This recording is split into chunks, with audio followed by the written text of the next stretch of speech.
आने वाले एपिसोड में तुमसे तुम तक की कहानी एक बेहद भावुक और चौंकाने वाला मोड़ लेने वाली है। कश्मीर की अनजान गलियों में अनु बेसब्री से आर्यवर्धन को ढूंढती नजर आएगी। हर गली, हर मोड़ पर वो उम्मीद लगाए बैठी होगी कि शायद अगले ही पल आर्या सर सामने आ जाएं, लेकिन बार बार निराशा ही उसके हाथ लगेगी। लगातार तलाश के बाद जब आर्यवर्धन का कहीं भी कोई सुराग नहीं मिलता तो अनु पूरी तरह टूट जाती है। उसके चेहरे पर डर, बेचैनी और मायूसी साफ झलकने लगती है। तभी अचानक उसकी नज़र एक छोटी सी बच्ची पर पड़ती है, जिसके हाथ में एक जाना पहचाना ब्रेसलेट होता है। वही ब्रेसलेट जिसे अनु अच्छी तरह पहचानती है।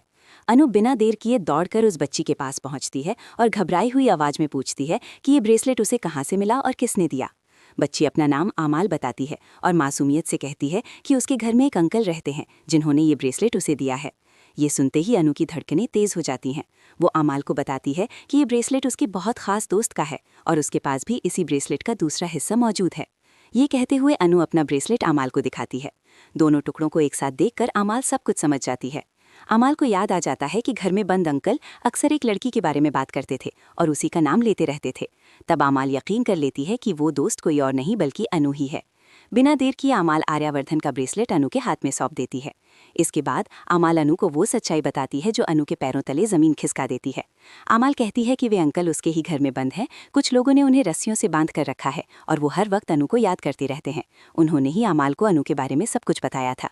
ये सुनकर अनु की आंखों में आंसू आ जाते हैं, लेकिन इस बार ये आंसू खुशी के होते हैं। उसे आखिरकार आर्या सर के जिंदा होने और उनकी लोकेशन का पता चल चुका होता है। अनु के चेहरे पर नई उम्मीद लौट आती है। तुरंत ही अनु झेंडे को फोन करती है और उसे आर्यवर्धन की पूरी लोकेशन बता देती है। झेंडे को पहले तो यकीन ही नहीं होता कि अनु ने इतनी जल्दी आर्यवर्धन का पता लगा लिया, लेकिन फिर वो अनु का साथ देने के लिए उसके पास पहुंच जाता है। अनु झेंडे को आमाल और ब्रेसलेट से जुड़ी सारी बातें बता देती है। इसके बावजूद अनु फैसला करती है कि वो किसी का इंतजार नहीं करेगी और अकेले ही आर्यवर्धन को बचाने के लिए उन आतंकवादियों के घर में जाएगी। अब सवाल ये है कि क्या अनु का ये फैसला सही साबित होगा और इस पूरी कहानी में छोटी सी बच्ची आमाल का रोल आपको कैसा लगा? अपनी राय हमें कमेंट में ज़रूर बताएं। वीडियो को लाइक करें, शेयर करें और ऐसे ही एक्सक्लूसिव अपडेट्स के लिए हमारे चैनल को सब्सक्राइब करना ना भूलें।